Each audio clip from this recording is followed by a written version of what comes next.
Barcelona beat Las Palmas and go up with a 3-point advantage ahead of Real Madrid and a 2-point advantage ahead of Atleti. Of course, both Atleti and both Barcelona won today, awaiting Real Madrid tomorrow, playing Girona at home. But listen, let's talk about Barcelona. Let's talk about the game. Let's talk about the lineup. Let's talk about the key moments in the first half, in the second half, and how they won, and my best 3 players of the game. But most importantly, the how one of the match. Before we start, as always, you guys already know what to do. Like the video, subscribe to the channel if you are new to the channel. We've of course hit 50,000 subscribers, which is insane. And the next target is 100, so I can't do it without all of you guys supporting. And of course, don't forget to comment your own thoughts about the game and what you took away from it. Listen, this is how Barcelona lined up. They played with Szczesny, Koundé, Kubasi, Eric Garcia. Actually, these two are in the wrong position. Balde, Casado, Pedri, Lamine, Fermin, Rafinha, and Liwa up front. And the first 45 minutes, it was a very, very quiet half. It was a very boring half, the first 45 minutes. There wasn't a lot of intent from Barcelona whenever they had the ball. They had a lot of the ball. They had over 71 possession of the ball in the first half.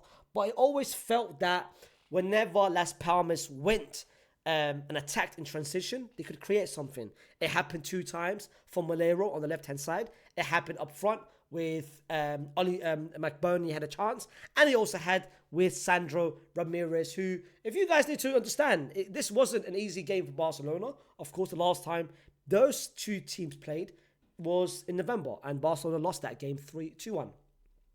Well, Las Palmas shocked the whole world, beating Barcelona. So this wasn't an easy game, and the first 45 minutes was a highlight of that, because Barcelona never had really control of the game. They had control of the ball. They had the ball, but they didn't really create anything from it. There was no intent.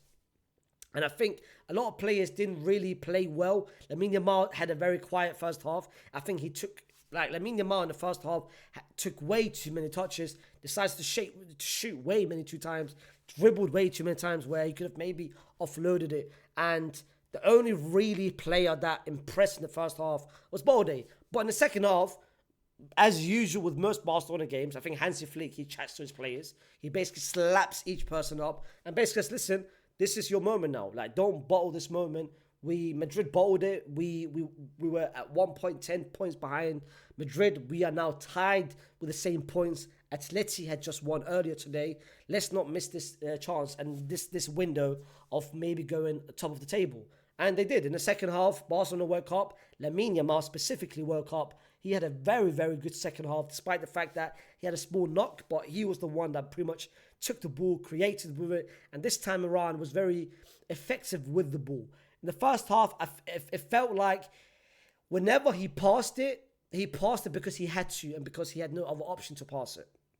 But in the second half, I think he was much more intelligent with the ball, and he was making the right passes. Of course, the biggest introduction of the second half was bringing not Fermin. Fermin had a slow first half, to be fair. He had a very, very slow first half. But the first one who came on and pretty much helped change things and being a threat in that final third was Dani Olmo, where Barcelona scored the first goal pretty much around the 60th minute, where Lamine Yamal, where Dani Olmo was the one that got the ball, intercepted it, managed to find Lamine Yamal. Lamine Yamal drove with the ball, which is one thing he knows better than anyone else, which is driving with the ball, progressing with the ball, with intent. Managed to find a pass. But what I liked about Dani Olmo, listen, this is what I like. This is why I always say, off the ball movement is the best thing in football. For me, if you have a player that is elite at off the ball, then you best believe this player is about to become, for me, world class. Off the ball for me is number one. Because what Lamine Yamal had the ball. And Dani Olmo could have easily just waited outside the box. Same as the first half where no one was making the runs. No one was making off the ball movement. What Dani Olmo did, is he made the run inside the box, which allowed him, because he knew the defenders was going to be dragged on. It was going to be Mount Mark and Liwa. There was two centre-backs. Their eyes is on Lamine, is on where Liwa is. So Dani Olmo knew if he had made that run inside the box, he is going to have empty space for him to run into, which is what he did. He made the run inside the box. Lamine Yamal managed to find him perfectly at the right moment of time. His first touch was elite. His second touch was even better, but the finish itself was special. Great finish by Dani Olmo, top corner, hit the crossbar, and of course Barcelona led from there. And from there, when Barcelona led, you could feel like there wasn't going to be a moment where they would slip, where they would slip up. Like you felt like they would just pretty much take advantage of it and make sure. Same thing they did against Rayo, same thing they did as well earlier this year with a 1-1-0 as well. Like you felt like they would have done it. Then around the 80th, 85th minute, there was a penalty decision which went into the favour of Las Palmas. It went to the VAR, but it was then called offside. I've seen some Madrid fans say it's not offside, it's clearly onside. Clearly onside. My brother, put the bias in the bag, my brother. Put the bias in the bag. That was clear offside. It was clear offside. Well, 4 players was offside. 4 players offside. So that wasn't a penalty for Las Palmas. And then towards the end of the game, the Shark, Ferran Torres, manages to score a second goal from 2. I mean, listen, as bad as Liga played this whole game, and I think Liga had a very, very disappointing game in my personal opinion. But I think he basically was chasing the right back, and that right back committed a mistake due to Liga pressing him and making sure he tries to put pressure on him. Of course, Rafinha, first time, great pass by Rafinha, great intelligence, and of course Ferran Torres with an exceptional finish to make it 2-0, and the game was pretty much done by there. This, of course, takes Barcelona now top of the table, 1 point ahead of Atleti, and of course waiting Real Madrid tomorrow. And if Real Madrid win tomorrow, Madrid will go back to second, tied with the same points. But with the win today, Barcelona, of course, has made sure that they end game week. What game week is it? Game week 25, being top of the La Liga table. Listen, let's talk about, for me, the best 3 players and the most disappointing players.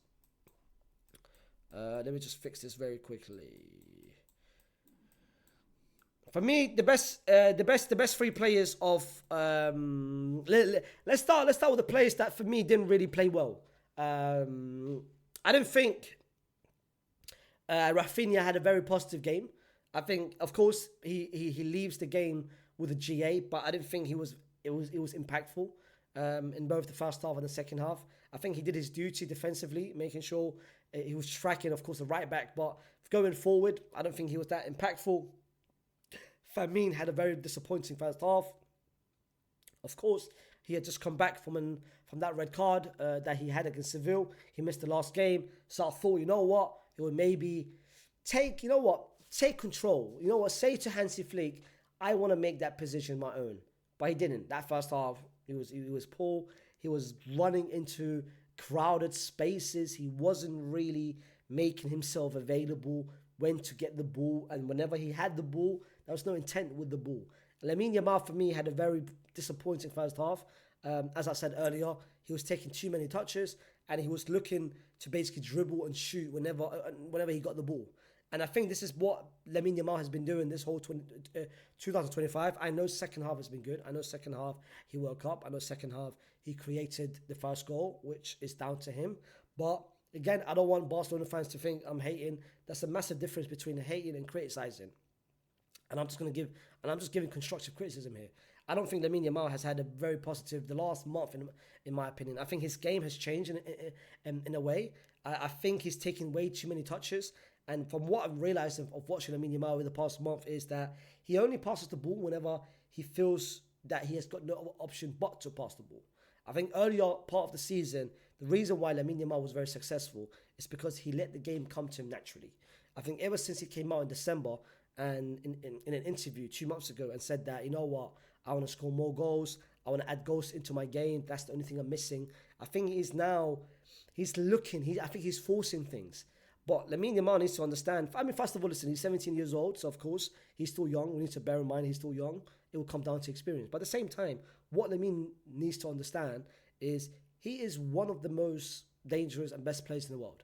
So if he lets the game come to him naturally, he will be much better. That's the reason why his goals and numbers have dried down over the past month and a half. Like ever since 2025, his goals ratio and assist ratio isn't as high compared to what it was beginning of the season. Beginning of the season, bro, this guy was assisting every single game, and this guy was scoring pretty much every other game.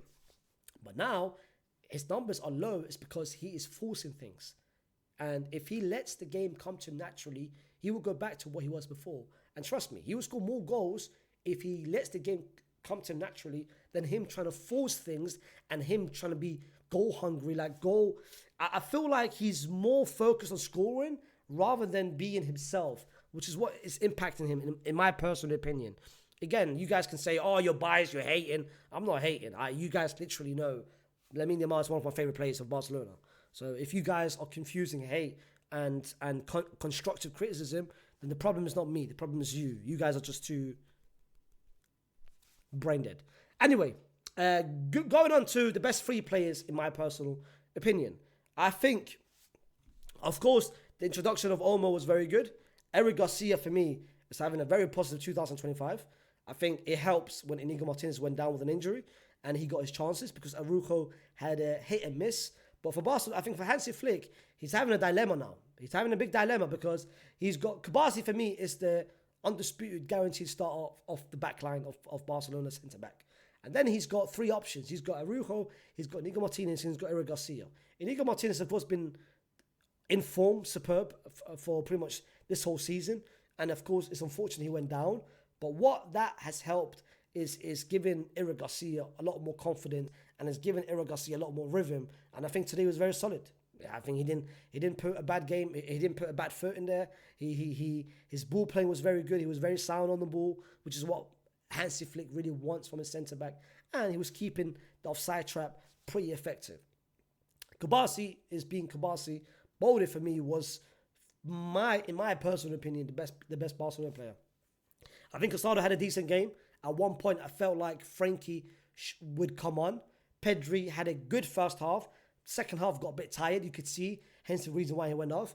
But I think for me, Bolde was Barcelona's best player. And I think Bolde has been Barcelona's best player consistently. Him and Pedri, for me, has been the best two players of Barcelona 2025.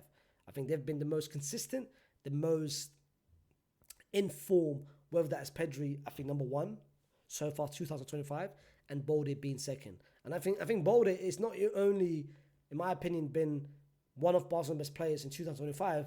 You can even make an argument he is one of the best left backs, if not the best left back so far in 2025. I don't think I can recall anyone being better than him. And I think he made one thing about Bolde, which I don't understand. Yeah, this is why you look at the likes of Liwa and Firmino usually and Dani Olmo is like in the 80th, 8th minute, 89th minute, Bolde got a pass from Ferran Torres. He was overlapping. He made a great cross. And I could see his reaction after. He was upset. And I don't blame him because it was a great cross and none of these two made the late run inside the box. There was three players just standing waiting for the cutback rather than, bro, if three players are standing waiting for the cutback, that's fine. One of them can do it. Two of them can do it. But at least have one person make a late run. Crash the box because the cross is made. And that was an elite cross by Bolde, but no one was making the late run.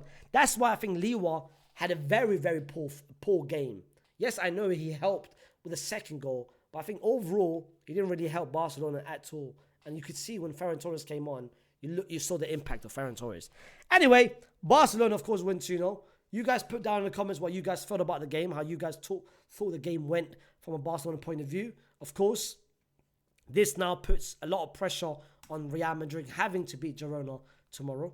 And let's see. I mean, we can't, as literally the preview and as Carlo Ancelotti, Madrid cannot afford a further title slip up. We literally can't. We haven't won in the last 3 La Liga games. And trust me, we can't make it 4 out of 4. But what? We'll find out tomorrow. Don't forget to, of course, like the video, subscribe to the channel, and comment your own thoughts about the game and what you guys took of the game. And, hey, man, Real Madrid, Girona. Let's see what happens tomorrow. I'll see you then.